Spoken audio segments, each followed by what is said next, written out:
Bienvenue au Bulletin des régions, une émission qui est réalisée grâce à la collaboration de 20 télévisions communautaires autonomes associées à Cogeco. Au sommaire pour vous cette semaine, à Vaudreuil-Soulanges, le développement économique et démographique est à la source de nombreux problèmes. À Petite-Rivière-Saint-François, une clôture anti-cervidés et des tunnels pour protéger les orignaux, les chevreuils et les automobilistes. À Forestville, les organismes communautaires se regroupent sous le thème « Ici, on s'entraide ». À Brandon, un salon d'exposition autour du thème de la périnatalité. À Pont-Rouge, une journée de réflexion en sécurité alimentaire. À Petite-Vallée, un projet de cénotaphe pour honorer les anciens combattants canadiens. À Donnacona, le quai des Écureuils devient un parc symphonique. Mais pour commencer cette émission, on va se rendre à Sainte-Agathe-des-Monts, où la Chambre de commerce souligne son 90e anniversaire. C'est Dean Brisson de la TVCL qui s'entretient avec le nouveau directeur général de la Chambre, M. Alexandre G. Duchesne.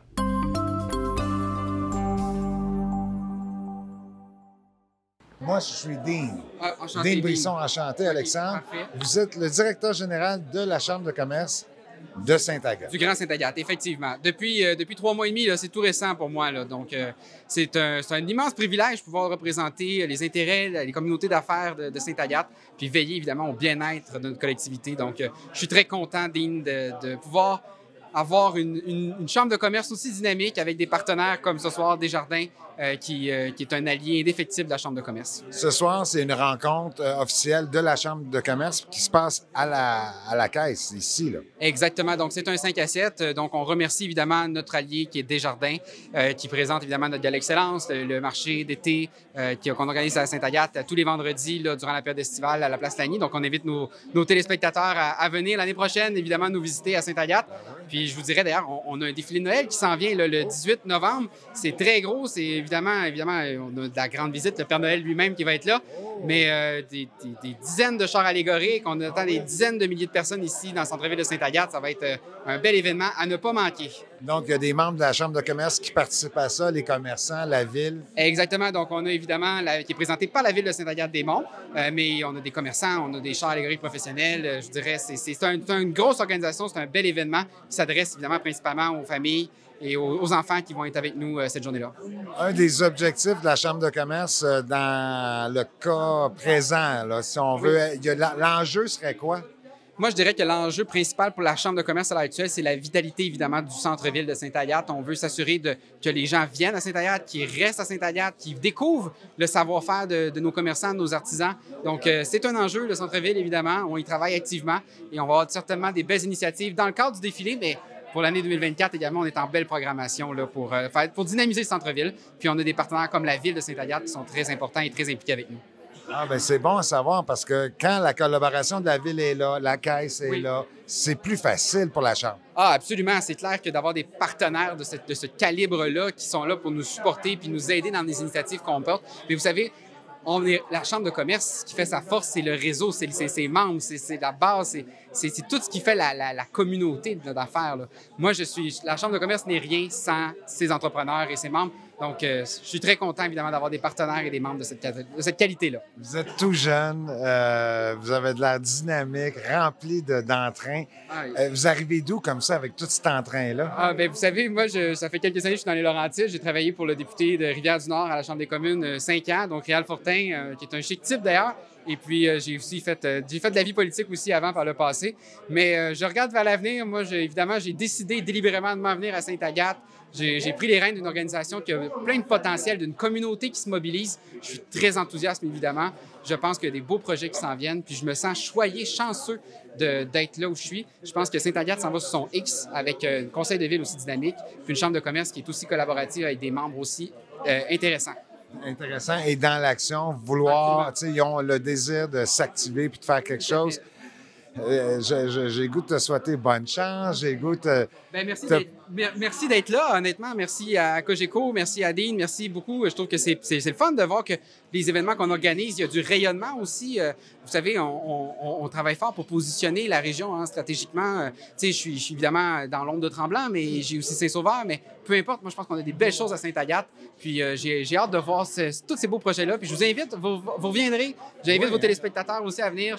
Des belles choses qui s'en viennent. Qu'est-ce que vous aimez le plus de Sainte-Agathe personnellement? Toi, dans ton cœur, tu as choisi Sainte-Agathe. Pourquoi? Le lac des Sables. Je pense que ça vient naturellement. Le lac des Sables, c'est une merveille naturelle, c'est un pivot, c'est un joyau. Il faut vraiment en prendre soin. Puis je dirais, il faut le positionner. Les gens doivent découvrir ce joyau-là. À l'époque, on a une histoire tellement riche, là, on pourrait vous en parler pendant longtemps. Vous savez, hein, le pourtour du lac des Sables, c'était là, dans les années, au début des années 1900, là, c'était la destination. Il y avait des grands de ce monde, des Américains. Marilyn Monroe est venue à Sainte-Agathe, donc il y a quelque chose d'incroyable. Jackie Kennedy aussi est venu ici, donc je suis très fier de ma communauté, puis très fier de nos joyaux naturels. Ah, c'est génial. On voulait vous demander quelques faits historiques de Sainte-Agathe. Et voilà, c'est fait. Je vous dirais que c'est le 90e anniversaire de la Chambre cette année, qu'on a souligné d'ailleurs au Gala Excellence qui s'est déroulé là, en septembre dernier. Puis on va continuer évidemment de faire des mentions là, de cet anniversaire-là. C'est Chambre de commerce, 90 ans, c'est quand même important. Donc ça démontre qu'on Sainte-Agathe, on est fort, on est tissé serré, comme on dit. Ah, félicitations. Hey, enchanté, vraiment enchanté. Vous reviendrez, Dean, puis vous avec vos téléspectateurs. Avec plaisir. Merci. À bientôt.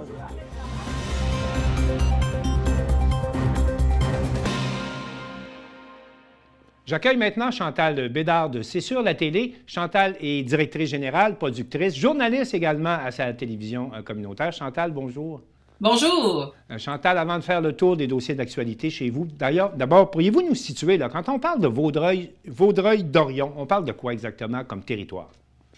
En fait, on parle de la MRC de Vaudreuil-Soulanges. Vaudreuil-Dorion, c'est l'une des municipalités dans cette magnifique région qui est située à l'extrême ouest du Québec, à l'ouest de Montréal, collée sur l'Ontario et les États-Unis. C'est le sud-ouest de la Montérégie. Vaudreuil-Soulanges, c'est un peu comme un autre continent. C'est ni sur la rive sud, ni sur la rive nord. C'est sur la rive ouest que l'on dit. On l'appelle souvent la presqu'île. Elle est enclavée entre la 40 qui s'en va vers Toronto, vers Ottawa et la 20 qui s'en va vers Toronto, entre le fleuve Saint-Laurent et la rivière des Outaouais. C'est une région qui, en fait, qui mesure près de 800 km². Ça, c'est aussi grand que l'île de Montréal et l'île de Laval ensemble. Là, vous mettez ce territoire-là qui regroupe 23 municipalités à travers ce grand territoire. Ce qui fait en sorte votre situation géographique puis votre environnement, est-ce qu'on peut dire que quand on parle d'actualité chez vous, c'est souvent relié à la question de votre développement, de votre expansion démographique et de votre expansion économique? Mais je dirais que c'est le principal enjeu. Il y en a plusieurs autres, mais celui-là, c'est le plus important sur le territoire. Ben, premièrement, Vaudreuil-Soulanges est à 75-76% agricole encore, donc des terres arables, des terres cultivées, et le reste de la population de la ville urbaine se partage le 25% du territoire. Alors, il y a des enjeux de protection du territoire agricole chez vous, là, c'est clair, ça. Les enjeux de protection agricole sont un enjeu de tous les jours parce que l'étalement urbain, veut pas, puisque Vaudreuil-Soulanges vit une expansion démographique incroyable depuis les 10 dernières années, mais c'est normal que la pression de l'étalement urbain s'étale sur le territoire et gruge le territoire, les territoires agricoles. Les petites municipalités vivent justement une explosion démographique à chaque année. Ça amène des enjeux à travers ça. Bien, notamment, là, vous devez avoir, comme partout ailleurs au Québec, il y a des enjeux de main-d'œuvre chez vous, là, présentement. Bien, l'arrivée de plusieurs usines, entreprises, des sièges sociaux un peu partout sur la planète amène des métiers très spécialisés et, bien sûr, les enjeux de rareté au niveau de la main-d'œuvre se fait sentir. On pourrait, aux dernières statistiques, il y avait plus de 600 emplois libres en recherche actuellement sur le territoire. Des emplois de qualité, là. Et ce sont des emplois de qualité, des emplois spécialisés que vous cherchez présentement? À tous les niveaux, que ce soit pour la petite PME, l'entreprise, l'usine, dans le secteur des finances, dans tous les secteurs actuellement, il y a une recherche de gens spécialisés, des bons emplois quand même.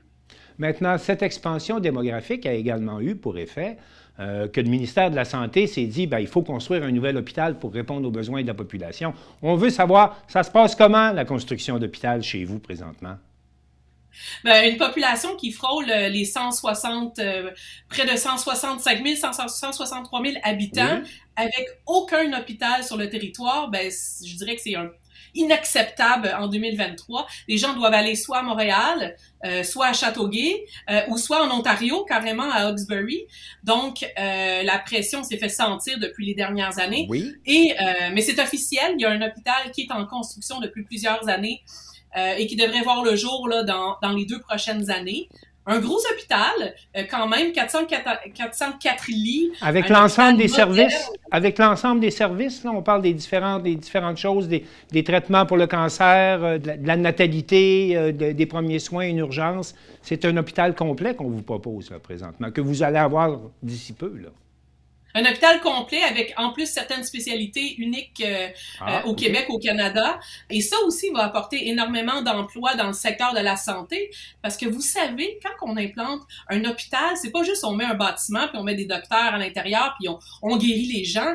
Il y a tout un écosystème qui se met en place autour d'un hôpital avec des services spécialisés, des cliniques spécialisées, des pharmacies et même le secteur de la restauration. Ça a un impact global sur l'économie régionale. C'est une micro-cité qui va s'implanter en plein cœur de Vaudreuil-Soulanges, à Vaudreuil-Dorion.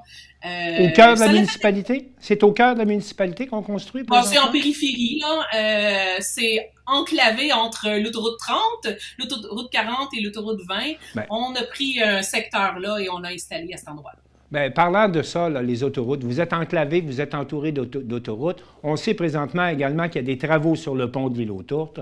Comment se présente votre bilan du gaz à effet de serre ou votre bilan autoroutier? Parce que vous êtes vraiment dans une région congestionnée, là, on peut le dire comme ça, une des régions congestionnées au Québec, là. Congestionné à tous les niveaux. Les ponts, là, les fameux ponts. On a le pont de l'île aux Tourtes, qui est une artère extrêmement importante. Mais il y a 2 ponts pour se rendre dans la région. Il y a aussi le pont vers l'île Perrot. Donc, si un pont est bloqué, ben, tout le trafic... Et là, je vous le dis, on parle de millions de voitures qui passent tous les jours.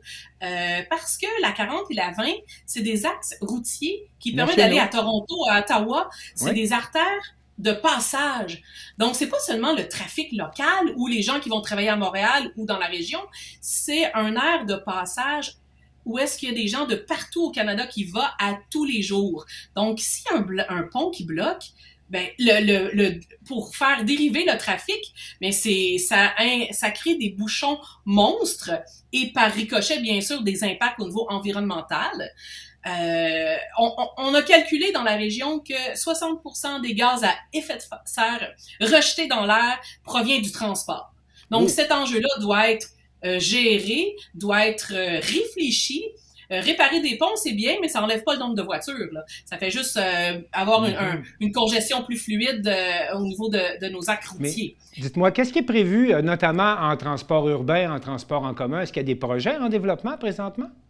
Ah, la grande question. J'ai posé la question à plusieurs politiciens ou des personnes en position de décision à ce niveau-là et il semble que ce n'est pas la priorité numéro 1 parce que c'est quand même très complexe. On le voit, là, même à Montréal, le système de transport, c'est pas toujours évident, c'est énormément d'argent. Et c'est, je dirais, une grande déficience des décisions politiques qu'on a actuellement dans la région, au niveau régional, au niveau de la MRC, au niveau des villes. 23 villes assises autour d'une table qui doivent se coordonner pour avoir un système d'autobus. C'est pas une mince affaire et c'est pas demain la veille qu'on va avoir un système complètement fonctionnel. Mais on doit quand même dire qu'il y a des efforts qui sont mis en place. Il y a un système d'autobus dans la ville de Vaudreuil-Dorion. Montréal envoie ses autobus dans les villes les plus proches pour amener les gens vers Montréal. Mais si on parle du reste de la région, là, les autres villes, les petits villages autour, ben c'est le néant. Le néant. Est-ce que c'est la même chose, là, quand vient le temps de se concerter pour faire face aux catastrophes naturelles? Vous êtes entouré de ponts, donc vous êtes entouré d'eau, vous êtes entouré d'îles. Comment ça se passe? D'abord, est-ce qu'il y a eu des inondations chez vous durant l'été? Est-ce qu'il y a eu des difficultés? Puis quand il y en a, est-ce qu'on réussit à mieux se concerter dans les cas de catastrophe que dans les cas de circulation? Depuis quelques années, on le voit beaucoup avec le réchauffement climatique, les enjeux, surtout au niveau des inondations, Oui. sont en hausse dans le territoire, puis c'est un sujet qui me touche personnellement. Puis ça a un impact très, très important pour plusieurs citoyens sur le territoire. C'est quand même un nouveau phénomène. Ça faisait des centaines, 50, 60 ans qu'il n'y avait pas eu des grosses inondations. Oui. Et il faut le dire, le fleuve Saint-Laurent est quand même très bien contrôlé avec les grands lacs et les barrages aux États-Unis, un peu partout. Mais la principale cause, notre danger, c'est la rivière des Outaouais. La rivière des Outaouais, Oui. ses affluents viennent du nord. Donc, les rivières se jettent dans la rivière des Outaouais et les fontes des neiges très hâtives au printemps fait qu'il y a de l'eau qui arrive en très grande quantité rapidement au printemps. Et bien sûr, la rivière des Outaouais a pas la chance de absorber cette quantité d'eau-là, alors elle se répand dans les villages et les villes sur les berges. Et un des secteurs névralgiques, bien sûr, c'est la section de l'île Perrot, parce que l'île Perrot est un peu comme le bouchon, je dirais, de la fin de la rivière des Outaouais, avant qu'elle se jette dans le fleuve Saint-Laurent. Alors, les berges et les villages, surtout l'île Perrot, Hudson, Rigaud, absorbent cette entrée d'eau-là et rentrent dans les terres où est-ce qu'il y a des maisons qui sont bâties depuis des centaines d'années. Donc, les inondations, c'est très grave. La ville de Vaudreuil-Dorion me disait qu'il y avait des reflux jusqu'à 2 kilomètres dans les égouts fluviaux de la ville. Les refoulements, là. Mais il y a beaucoup de mesures qui sont mises en place. Les villes il y a une grande solidarité qui est mise en place. Oui. Mais qu'est-ce qu'on peut bien faire contre le monstre de la rivière des Outaouais qui rentre dans les villages? On croise les doigts chaque année. Et la question des inondations se pose à peu près de la même façon partout au Québec. Mais on a beaucoup parlé de vos problèmes, qui sont nombreux et complexes. Parlons un peu des choses qui vont bien. Vous êtes quand même un des joyaux de la culture au Québec. Il se passe beaucoup de choses dans votre circonscription. Oui, effectivement, Vaudreuil-Soulanges, Vaudreuil-Dorion, entre autres, je dirais, qui est chef de file au niveau de la culture, pas seulement dans la région, mais aussi dans le monde. Vaudreuil-Dorion fait partie de l'agenda 21, qui est un regroupement politique des gens d'État qui veulent prôner le développement de la culture sur la planète. Et le développement durable. Partie a gagné des prix. Donc ça, c'est pas rien. La culture est prise au sérieux. La culture fait partie intégrante de tous les secteurs, que ce soit environnement, économie, politique, santé, parce que la culture, c'est le cœur d'une région, c'est le cœur des gens. Et je sens qu'on l'a bien senti dans la région. On a plusieurs musées. On a, au niveau du patrimoine très, très riche, des lieux patrimoniaux exceptionnels, de nombreux festivals. On parle les seigneuriales, les fêtes de la Nouvelle-France, le Festival des couleurs. Et on a même le Festival de la grillade et la tondeuse. Et toutes les raisons sont bonnes pour faire la fête. Chantal Bédard, on voit bien là, que vous couvrez bien les actualités de votre région. Vous voyez à la fois les problèmes et à la fois les beautés de votre région. En terminant, s'il y avait selon vous un enjeu prioritaire pour la prochaine année, ce serait quoi chez vous? Ben, c'est sûr que la protection de nos milieux naturels, on a une montagne, on en a seulement une, puis même souvent on la nomme colline, la montagne de Rigaud, qui n'est pas une montérégienne, même si nous sommes en Montérégie. Okay. Mais cette montagne-là, qui est l'une des plus vieilles au monde, c'est pour ça qu'elle est si petite, est un joyau de nature qu'on doit protéger, les milieux humides qu'on doit protéger sur le territoire, parce qu'en protégeant la nature, l'environnement, la faune et la flore, par ricochet, on va protéger aussi les êtres humains qui y vivent. Et le défi, ben, c'est la cohabitation. Et je dirais que ça, c'est un enjeu qui me tient énormément à cœur et qu'on va beaucoup parler dans l'actualité cette année dans notre région. Bien, Chantal Bédard, on compte sur vous pour continuer à suivre de près ces dossiers, qu'ils soient positifs ou difficiles, pour ne pas dire négatifs. Et je vous remercie beaucoup d'avoir fait le tour des enjeux chez vous avec nous aujourd'hui. Ça fut un plaisir et je vous invite à venir découvrir ou redécouvrir Vaudreuil-Soulanges. Et pourquoi pas. Encore une fois, merci.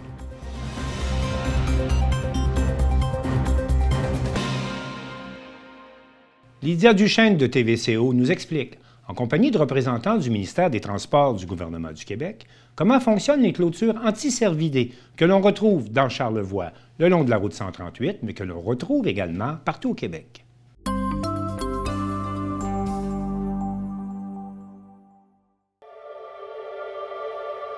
Au Québec, entre 2020 et 2022, s'est produit en moyenne annuellement 6 952 accidents routiers impliquant la grande faune. L'aménagement de passages fauniques et l'installation de clôtures anti-cervidés font partie des solutions pour réduire ce nombre.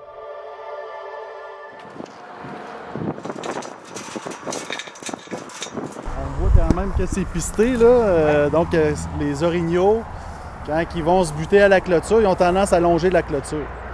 Donc, c'est pour ça qu'ici, on a fait ça un peu comme en forme d'entonnoir pour les orienter vers le passage là, sous la route. Un des deux passages là, qui sont aménagés sous la 138 là, dans le secteur Petite-Rivière-Saint-François et Saint-Tite-des-Caps.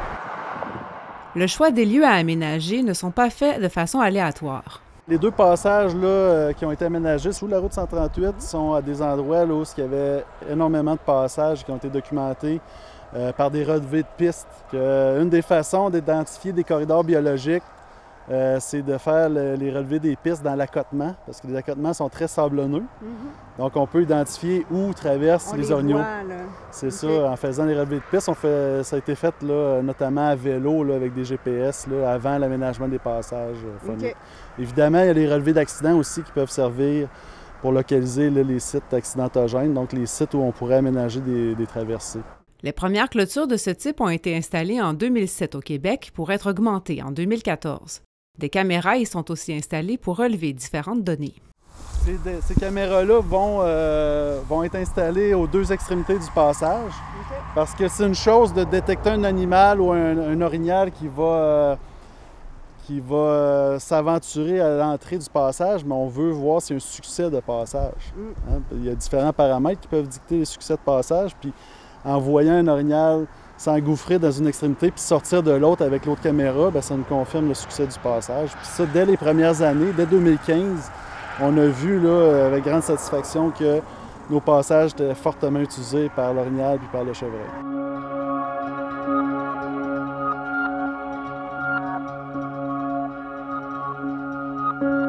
Les passages en tunnel aménagés en Charlevoix diffèrent de ceux de la réserve faunique des Laurentides qui sont beaucoup plus gros.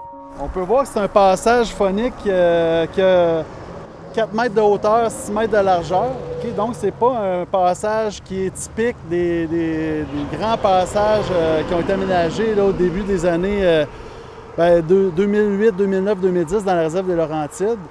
À ce moment-là, on avait fait nos devoirs, puis on s'était inspiré de ce qui se faisait en Europe, puis aussi dans l'Ouest canadien. Puis on s'était fait dire qu'il faut faire des passages qui ont un très fort dégagement. Ouais. Donc, un indice d'ouverture très important qui limite l'effet tunnel. En documentant les passages à petits moyens mammifères qu'on a aménagés de plus faible gabarit, on a eu la surprise, avec des caméras de détection automatique, on a eu la surprise de voir qu'ils étaient utilisés par les orignaux également.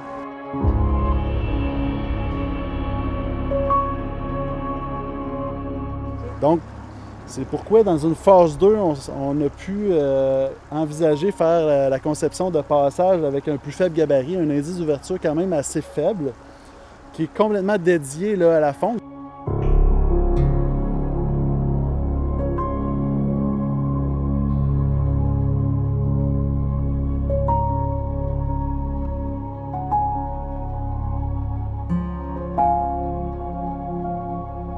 Une fois les structures d'aménagement mises en place, d'autres éléments sont ajoutés pour encourager le passage des animaux aux bons endroits. Donc, il y a certains éléments là, attractifs qu'on va faire pour que les orignaux aussi apprivoisent les passages phoniques puis les utilisent. Donc, vous voyez des souches qui ont été amenées ici.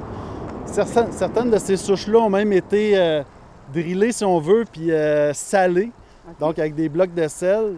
Puis ça, on le voit très bien, là, entre autres, devant nos caméras, là, des orignaux qui viennent licher les souches parce qu'ils ont besoin de minéraux, on le sait, pour le développement de leur panache.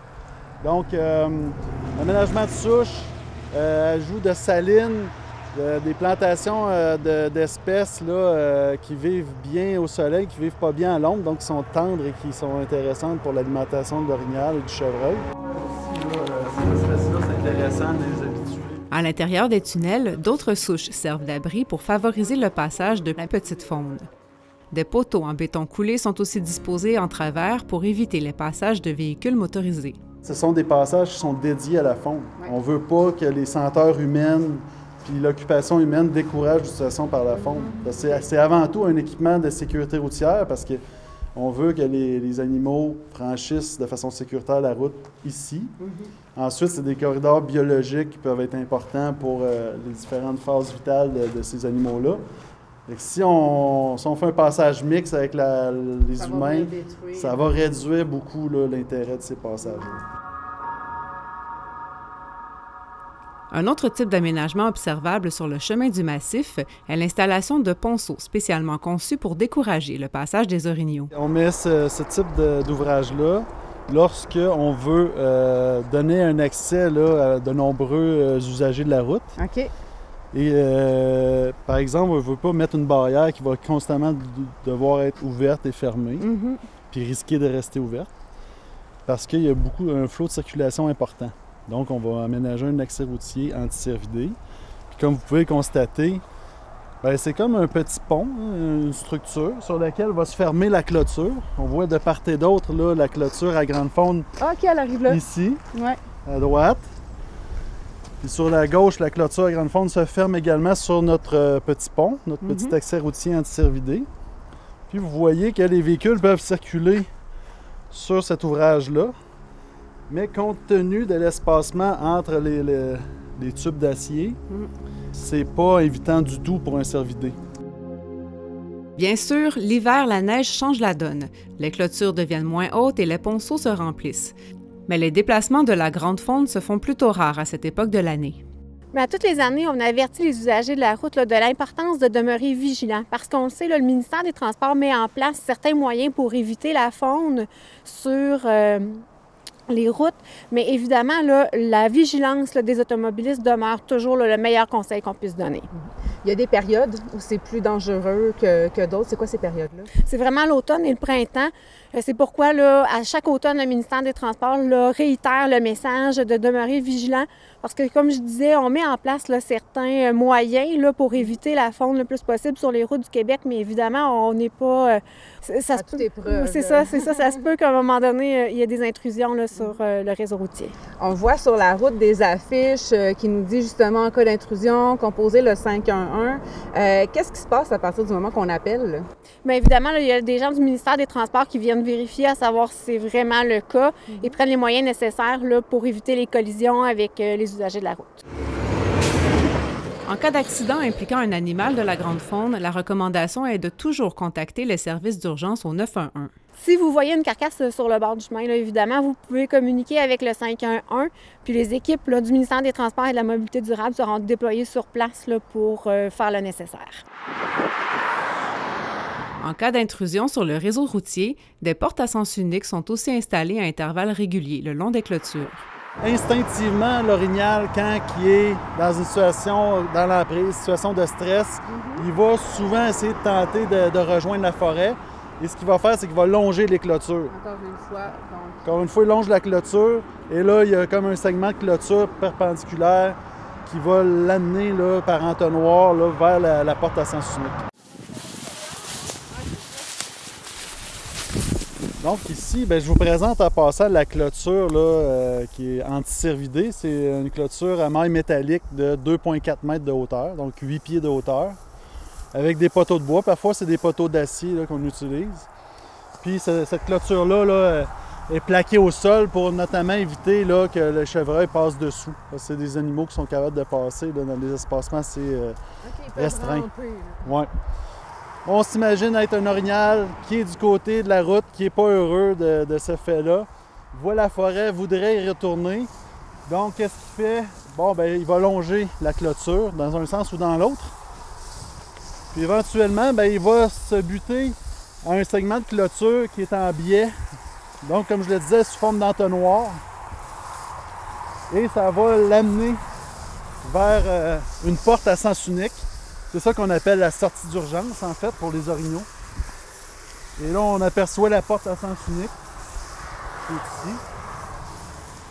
Et on comprend que l'orignal, souvent, il a une vision un petit peu plus haute que la nôtre. Il voit vraiment une ouverture. Donc, non seulement il est dirigé par les segments de clôture, mais il voit une ouverture dans la clôture. Et il est en mesure de passer Et les segments de clôture se referment derrière lui. Il ne peut pas passer de l'autre côté parce que c'est une porte à sens unique.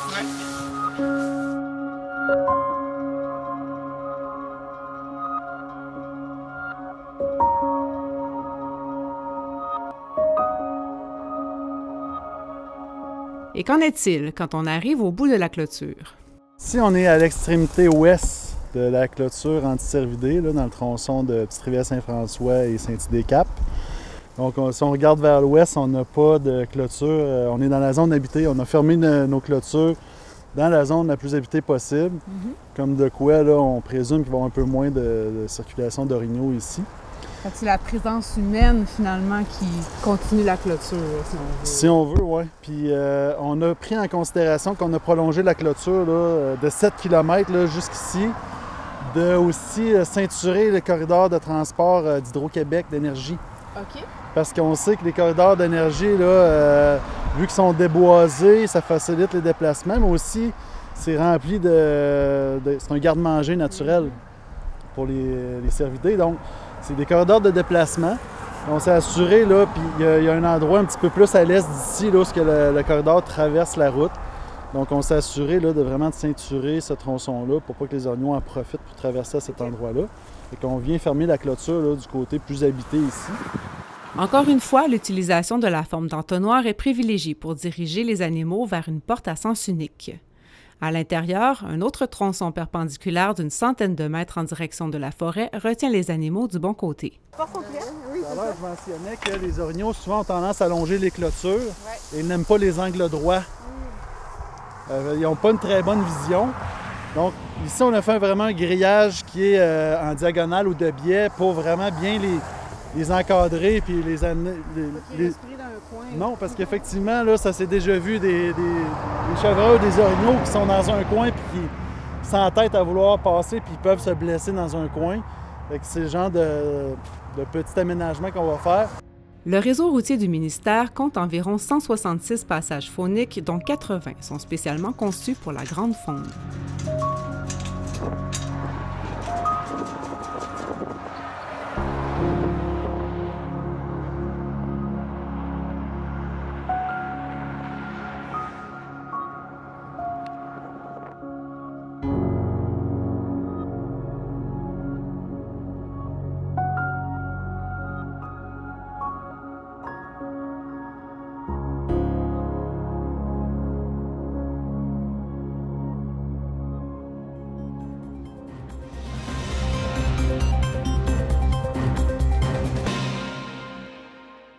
Joanie Gaudreault de la Télévision du Littoral nous présente une initiative des groupes communautaires de la Haute-Côte-Nord qui se sont regroupés à Forestville pour tenir un grand salon ouvert au grand public et placé sous le thème « Ici, on s'entraide ».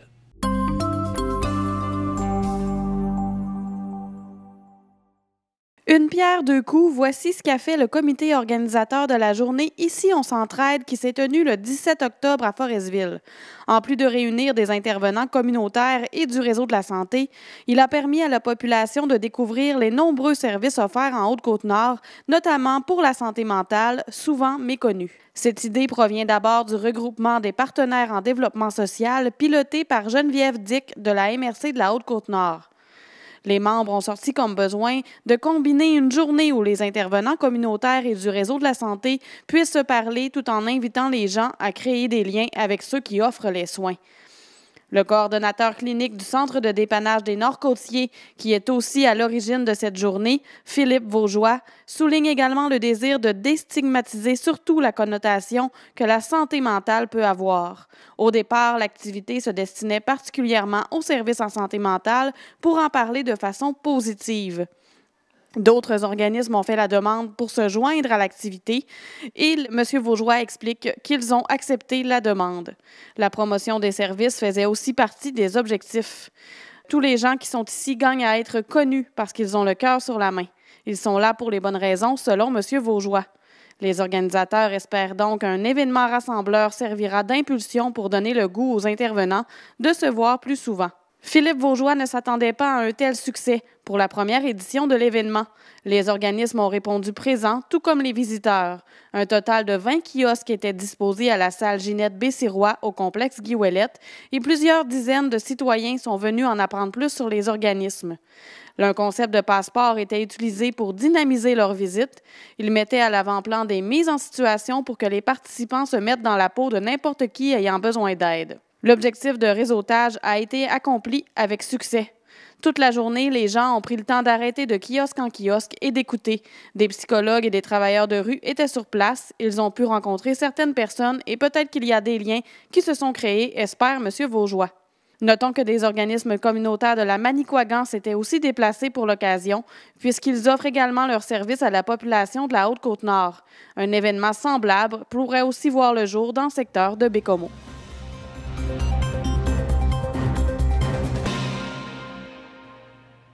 Les familles de la municipalité régionale de comté d'Autrey étaient conviées à la 2e édition du Salon de la périnatalité où près de 40 exposants étaient réunis.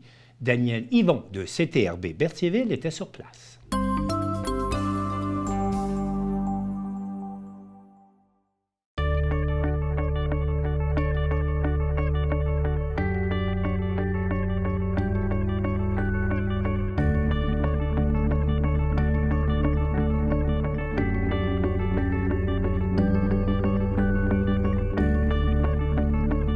En fait, comme c'est un salon de la périnatalité et de la famille, évidemment, les nouvelles familles, il y en a chaque année, des gens qui sont enceintes, des mamans enceintes, des gens qui ont des nouveaux enfants.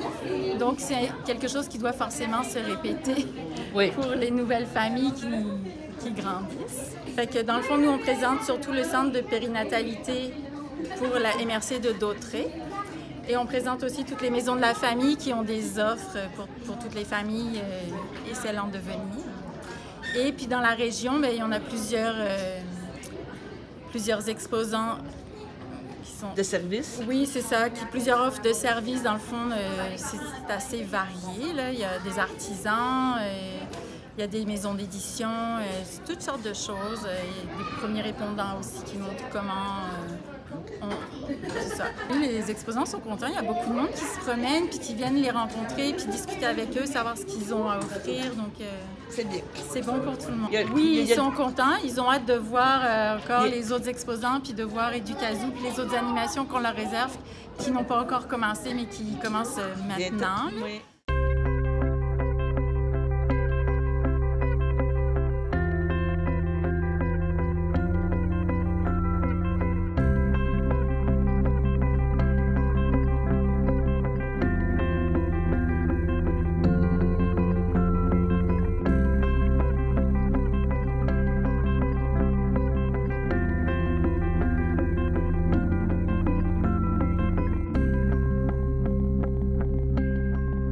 Qu'est-ce qui vous a amené ici à venir visiter aujourd'hui? Moi, étant donné que j'attends mon 2e bébé, c'est sûr que je voulais m'informer des nouvelles ressources qui existaient. OK. Fait que je voulais voir les ressources qui existaient dans la région. J'en connaissais quelques-unes. Là, je découvre d'autres comme Action Famille de Lanoret que je connaissais pas. OK. Puis voir les produits aussi qui étaient offerts. C'est surtout ça là, que je cherchais, là, de pouvoir voir c'est quoi les services que je pouvais avoir avec mon nouveau bébé qui s'en vient. OK. Puis vous? C'est pas mal la même chose. C'est la même chose, oui. C'est votre premier? Oui, non, mon 2e. Votre 2e. Puis c'est important je sais pas dire, de réseauter, de voir des choses qui existent, de voir les... De découvrir les nouveaux organismes qui sont à notre disposition. On m'a toujours dit, quand j'étais jeune, ça prend un village pour élever des enfants, pas juste une famille. Fait que ça prend justement les actions famille et compagnie pour nous soutenir dans tout ça. Non, mais c'est quoi qui vous a incité à venir aujourd'hui? À dépenser pour ma petite fille. Ah, OK. On a trouvé des cadeaux de Noël.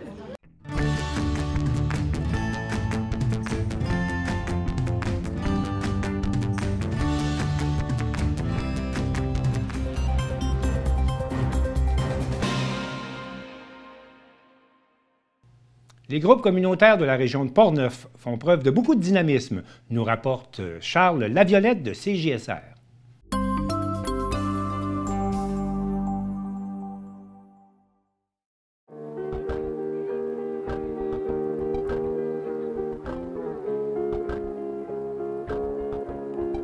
Bonjour, Sylvie Germain, coordonnatrice principale de la table de concertation en sécurité alimentaire de Portneuf. C'est la 6e édition de la journée de réflexion en sécurité alimentaire de la région de Portneuf, donc qui réunit là, près de 70 acteurs qui œuvrent ensemble pour améliorer la sécurité alimentaire dans Portneuf, notamment là, pour faciliter l'accès à de l'alimentation saine en quantité suffisante pour tous les citoyens de Portneuf. Dans Portneuf, tout comme ailleurs là, dans la province de Québec, on constate là, une augmentation des besoins d'ordre alimentaire, donc les ressources d'aide alimentaire qui œuvrent là, sur l'ensemble du territoire de la MRC nous ont rapporté qu'il y a vraiment une augmentation au niveau du nombre d'aides alimentaires, que ce soit auprès de la clientèle habituelle, donc des personnes sans revenu d'emploi, mais également de plus en plus de ménages, de jeunes familles, de retraités qui ont un revenu d'emploi, mais qui n'est pas suffisant là, à pourvoir à pallier à l'augmentation du coût de la vie, à l'inflation du panier d'épicerie. Oui, dans le contexte actuel, là, les différentes initiatives de la table de concertation sur les différents maillons du système alimentaire régional sont essentielles pour soutenir les différentes ressources d'aide de proximité dans la région. Donc, ils ont des problématiques au niveau de l'approvisionnement en denrées fraîches, également là, au niveau, ils ont des besoins d'ordre au niveau des ressources humaines, des ressources matérielles et financières. Donc, la table de concertation, on agit en soutien aux différents services d'aide alimentaire. Puis, on arrime aussi les besoins des personnes vulnérables avec les différentes ressources d'aide alimentaire. Également, on peut agir en augmentant là, les denrées qui sont récupérées et redistribuées sur l'ensemble du réseau d'aide alimentaire de Portneuf. La table de concertation en sécurité alimentaire a été capable d'embaucher une deuxième ressource là, pour pouvoir aller chercher davantage de denrées récupérables sur l'ensemble du territoire de Portneuf. Et pour ce faire, on avait besoin d'un deuxième camion réfrigéré pour pouvoir transporter l'ensemble des denrées récupérables et les rediriger vers les ressources d'aide alimentaire, les frigos solidaires. Alors, la MRC de Portneuf, le Conseil des maires ont répondu à l'appel et ils ont été chercher un financement de 94 000 via le Fonds régional de la capitale nationale, justement pour acheter un deuxième camion réfrigéré qui va nous permettre là, de couvrir encore plus de territoire et d'avoir des routes plus fréquentes. Donc, on va pouvoir aller récupérer et redistribuer des denrées chaque jour de la semaine. Pour les prochaines années, on va plus consolider les projets actuels, mais on veut accroître le nombre de partenaires agricoles, d'entreprises agroalimentaires chez qui on va aller récupérer des denrées, notamment là, dans le secteur nord et le secteur est de Portneuf. On veut également augmenter le nombre d'épiceries qui vont participer à notre programme de récupération en supermarché en collaboration avec Moisson Québec. On veut également augmenter le nombre de frigos solidaires qui sont opérationnels là, dans les diverses municipalités de la région de Portneuf. Donc, c'est vraiment là, le plan pour les prochaines années, c'est de consolider et d'assurer les différents projets et d'assurer la pérennité là, de la démarche en sécurité alimentaire dans Portneuf.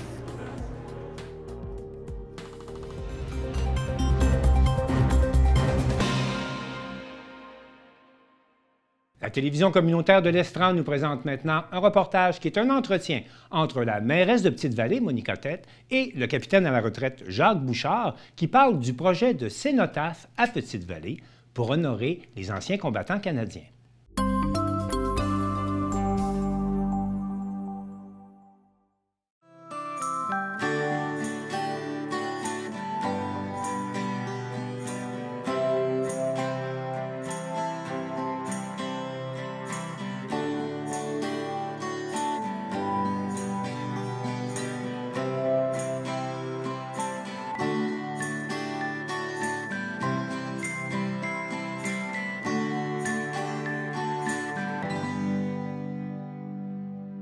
Bonjour Monica, comment ça va? Ça va bien, toi aussi Jacques? Oui, ça va très bien, surtout qu'il fait tellement beau. Là. On se rencontre ici aujourd'hui pour discuter de choses et d'autres, notamment du projet qui s'en vient.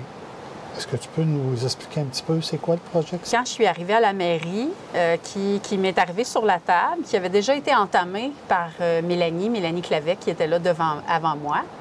Et puis, c'était un projet de cénotaphe. Okay. Alors, ce projet-là avait déjà été mis en marche. Simon était déjà impliqué. Toi aussi, tu étais impliqué. Paulette. Et Paulette, effectivement. Donc, j'étais très agréablement surprise de ce projet-là. Puis, j'avais vraiment envie là, de m'y impliquer. Un cénotaphe, pour la majorité des gens, ça ne dit pas grand-chose.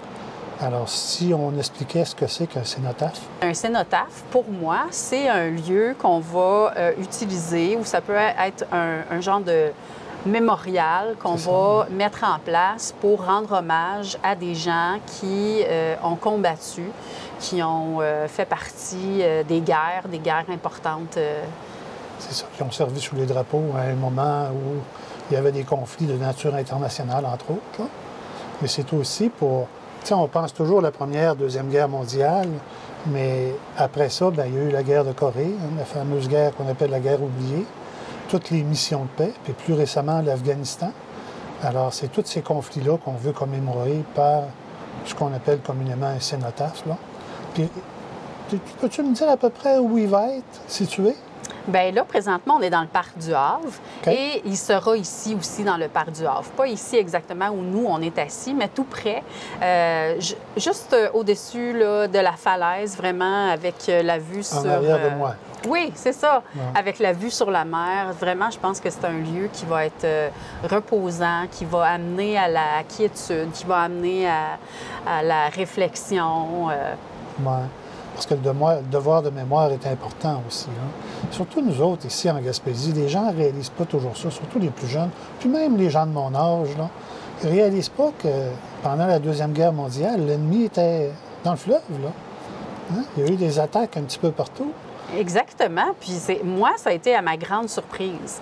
Vraiment, je ne croyais pas que c'était venu aussi proche de nous. Ouais. Cette guerre-là, ces guerres-là, mais celle-là en particulier, j'avais l'impression que c'était loin, c'était l'autre côté, c'était dans les Europes, mais pas ici. C'est ça. Parce que même, on a un marin qui est enterré à Grande-Vallée, un dénommé Frédéric Van Hoogdelen. C'est un marin qui a été à bord d'un navire qui a été torpillé en juillet 42, ou je m'excuse, mai 42. Là. Alors, il est enterré ici à Grande-Vallée, donc on a une mémoire, un item qui nous fait rappeler ça à condition de savoir, évidemment. Là. Tout à fait. Et puis là, à partir de ce moment-là, il y a probablement quelque chose qui est prévu pour l'inauguration. L'inauguration aurait lieu où? Quand? Bien, on en a discuté, puis on s'est dit que ce serait bien que l'inauguration ait lieu à l'extérieur autant que possible. Alors là, on s'en remet à la météo, mais on voudrait faire ça à la Fête du travail en septembre 2024. Ah, OK. Alors, on ferait ça ici, à l'extérieur, avec des gens super... importants, effectivement, c'est le mot que je voulais dire puis que je vais dire. C'est des gens vraiment importants. Il y aurait des invités. Il y aurait des invités, bien sûr. Là, parce que je sais qu'on travaille actuellement pour avoir des invités de marque, là. Des invités, des dignitaires qu'on appelle des VIP, et puis des militaires en service actif, des militaires à la retraite, des agents de la paix aussi, des agents de la paix qui sont généralement des policiers. Puis, à ta connaissance, ici, est-ce que les gens du village ont été impliqués dans ces événements-là? À ma connaissance, oui, je dirais. Moi, en tout cas, j'ai entendu parler de la grand-mère de mon mari, de la grand-mère Adam, qui, elle, s'occupait un peu du côté morse pendant la guerre. Oui, Mme Aurélie, exactement. Puis, je pense que pour moi, c'est à peu près tout ce que je sais des gens de notre village. Son mari était officier de la réserve, puis il faisait partie de ce qu'il appelait les guetteurs. Hein? Oui. Les guetteurs, les gens qui guettaient le fleuve. Puis quand lui, en étant officier, bien, il recevait des comptes rendus d'un petit peu tout le monde. Et puis là, il remettait ça à son épouse, qui, elle, envoyait des télégrammes au commandement aérien de l'Est qui était situé à Halifax. Et puis cette maison-là, la maison existe encore, c'est la maison qui est située à la Longue-Pointe, qui appartient à Gabriel Beauceau. Ben oui! Donc, elle est encore là. Il n'y a pas de pancarte qui annonce ça, rien. Non. Mais c'est à utiliser. Puis en plus, pendant la Première Guerre mondiale, on a même dénommé Fournier, Charles Fournier, qui est décédé pendant la bataille de Vimy. Votre parrain? Ah oui. Wallet Fournier, oui, je ne l'ai pas connu longtemps. Je l'ai vu quand il est parti pour la guerre. Il était venu le dimanche. Je me rappelle, j'avais monté au Vêpres avec lui par la main. Puis, 3 ans après, il était mort. Il est mort quelque part en Europe. Et puis à Vimy, le fameux monument à deux colonnes, là, ouais. Son nom est sur le monument. Oh wow, c'est impressionnant. Bien, c'est des choses qu'on ne sait malheureusement pas, qu'on apprend dans des circonstances semblables. Puis pendant la Deuxième Guerre mondiale, il y a eu, entre autres, M. Firmin-Côté. Oui. Ensuite, il y a eu un dénommé, que ça me choque, M. Ludgéoud. OK, M. Ludgéoud, il avait même écrit un livre qui racontait sa guerre. Parce que quand on parle des anciens combattants, ils nous racontent toujours leur guerre, et non pas la guerre. Puis il y en avait d'autres aussi, évidemment, là, M. Boulay, Frédé Boulay. Donc, il y en avait Domicile Lachance aussi. J'ose espérer que j'en oublie pas, là. Mais le nom de ces gens-là vont probablement être sur le cénotaphe en question. Oui. Bien oui, effectivement, c'est ce qu'on se disait. Ce serait bien d'aller rechercher les gens qui ont marqué notre communauté, qui étaient ici dans notre village, puis qui ont combattu justement sous le drapeau, comme vous disiez tantôt. Le devoir de mémoire, je pense qu'effectivement, il est vraiment important. Et puis, l'autre chose qu'on cherche à obtenir aussi, c'est la présence de tous ceux et celles du village qui ont servi après les fameux conflits qui sont toujours vivants. Et puis là, on aurait retrouvé, enfin, sauf erreur, 8, là, qui ont été militaires, retraités, vétérans, pas nécessairement des anciens combattants, mais des gens qui ont servi sous les drapeaux, surtout pendant la guerre froide. Alors, il y en a qui ont servi dans la marine, d'autres l'aviation, bien sûr l'armée de terre. Là. Alors, ça devrait être un bel événement. Bien, moi, j'en suis certaine. J'en suis certaine. C'est toujours un événement qui est émouvant. C'est toujours un moment où on prend le temps de se rappeler de tout ça, puis de faire le point. Moi, je pense que ça va être un beau moment. Et puis là, on a toujours de la musique qui vient avec ça. Oui. Et puis là, tu es probablement au courant des musiciens qu'on tente d'avoir. Bien oui. Bien oui, bien sûr, on va avoir quelqu'un qui fait du saxophone, mais pour moi, celui qui va m'impressionner le plus, je pense que c'est le monsieur qui va venir avec sa cornemuse. Il faudrait que tu me rappelles son nom, par contre. Benoît Poulain.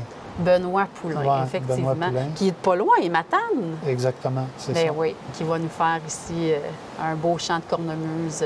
C'est ça. Puis lui, il a été dans les cadets de l'armée. C'est là qu'il a appris sa cornemuse, qu'il a appris les rudiments de ça, qui s'est perfectionné avec les années. Puis il prend ça au sérieux. Il y a un habit là, qui s'appelle un kilt. Oui. Puis le kilt, le tartan, c'est le tartan de la Gaspésie que lui a fait faire aux couleurs de la Gaspésie. Alors, quand il arrive avec son kilt puis la poche de sa cornemuse avec le fameux tartan en question, c'est très impressionnant. Et puis, par la suite, une fois que l'inauguration va être célébrée ou commémorée, il va y avoir, je présume, quelque chose qui va suivre ça. Ah bien, ensuite, on va se diriger vers le camp chanson, puis on va aller faire quelque chose à l'intérieur où on va accueillir les gens, on va avoir un repas qui sera là à ce moment-là, on va prendre le temps de discuter ensemble, d'échanger. Ça va être moins solennel, hein? Oui, un peu moins, mais quand même, je pense que ça va être un moment qui va être très respectueux. Puis, Oui, puis en même temps, bien, ça va être l'occasion aussi de présenter les vétérans présents. C'est les conjoints, conjointes, les constables. Ouais. C'est grandement apprécié que tu nous aides, les anciens combattants, les vétérans, à faire quelque chose de bien au village, quelque chose de différent aussi, là. Et puis sûrement que, parce qu'ici, dans le parc, là, il va y avoir des touristes.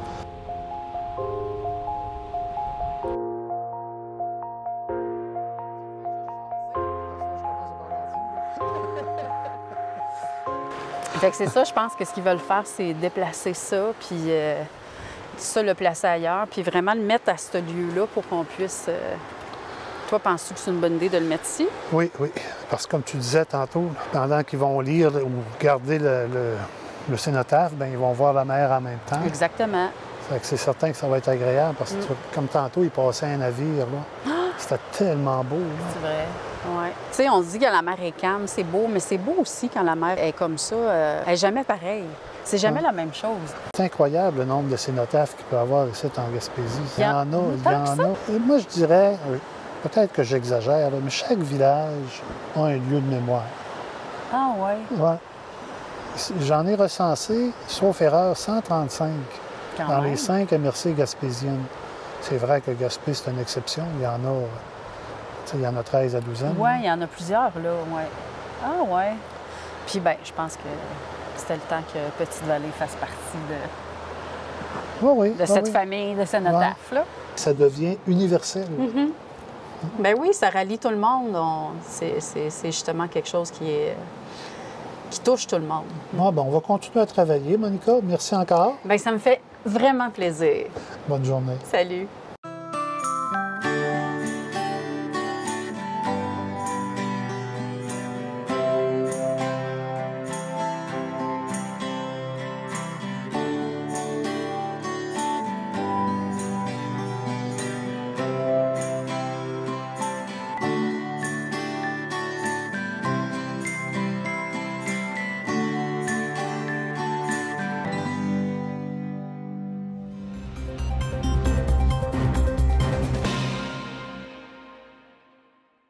L'Orchestre symphonique de Québec nous propose une expérience d'immersion sonore au quai de Donnacona. Aubert Tremblay de CJSR nous raconte.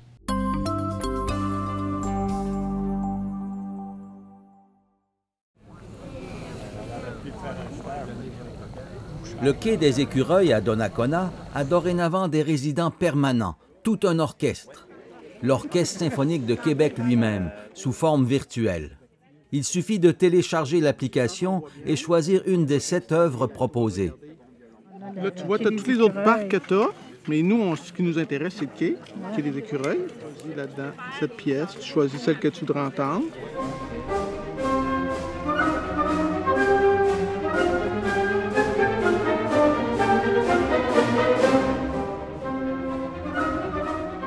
Vous pouvez alors être bercé par la musique tout en contemplant le fleuve. Mais le plus original, c'est que vous pouvez vous déplacer parmi les musiciens. On le voit à l'écran, il y a vraiment une petite pastille, c'est nous le curseur finalement, puis en se déplaçant, bon par exemple, ici je m'en vais vers les percussions, ensuite si je me dirige par là-bas, je vais être plutôt du côté des corps, en avant ici je serais plutôt chez les contrebasses, ici chez les premiers violons, donc vraiment selon notre déplacement.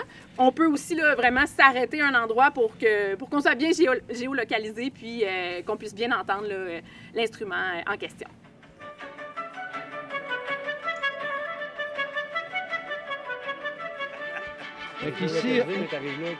Ici, on est à la place du chef d'orchestre. Oh, wow! Vous pouvez vous mettre à l'emplacement même du chef pour avoir le son le plus complet possible. Un lutrin permanent sera d'ailleurs placé exactement là. C'est vraiment pas juste prendre un disque puis le mettre dessus. Non, c'est ça exactement. C'est vraiment tout un processus parce qu'il faut l'enregistrer, puis il faut vraiment... il y a une quinzaine de sections instrumentales différentes. Chacune doit vraiment aller faire sa session en studio pour qu'on ait vraiment cette distinction-là de chacune ensuite quand on se promène. Donc, c'est vraiment un gros travail technique aussi pour arriver à ce résultat-là. Ce n'est pas la première fois que l'OSQ crée ce type d'installation, mais c'est le premier emplacement en dehors de la ville de Québec où il le fait. Et vous avez choisi Donnacona comment? Pourquoi? En fait, ça, c'est... faut dire merci à Dani Blais de Culture Donnacona. C'est elle qui m'a approchée en disant hey, on a vu ça passer, on pense que ça serait intéressant pour notre quai. Il me semble que ce serait une belle façon d'allier culture et plein air, nature. Donc, de là est partie l'idée, puis on a travaillé ensemble avec Karen Rabi aussi de la ville de Donnacona pour développer le tout, puis faire en sorte de dévoiler cette nouveauté-là aux citoyens aujourd'hui. Est-ce qu'il va y avoir d'autres endroits comme ça, dans Port-Neuf ou ailleurs au Québec?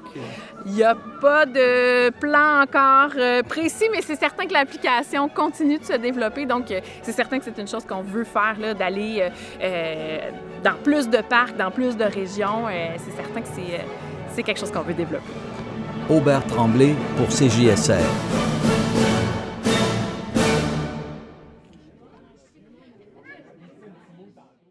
C'est tout pour le Bulletin des régions cette semaine. On espère que ça vous a plu. Je remercie toutes les télévisions communautaires autonomes qui ont participé à cette émission et je vous dis à la prochaine.